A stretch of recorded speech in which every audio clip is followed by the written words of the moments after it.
SP crime news.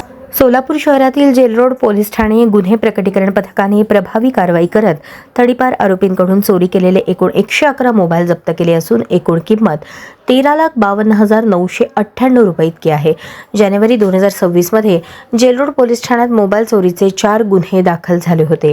Police उपायुक्त विजय कबाडे, सहाय्यक police आयुक्त प्रताप पोमण यांच्या आदेशानुसार तपास सुरू असताना 17 जानेवारी 2026 रोजी गुप्त बातमीच्या आधारे इक्बाल मैदान परिसरात सापळा रचून फारुख मोहम्मद हनीफ पठाण वय 42 यास ताब्यात घेण्यात आले। चौकशीत तडीपार आरोपी गणेश उर्फ आप्पा बैरुंगी व लखन बैरुंगी यांनी विविध ठिकाणांहून मोबाईल चोरी करून विक्रीसाठी दिल्याची कबुली दिली।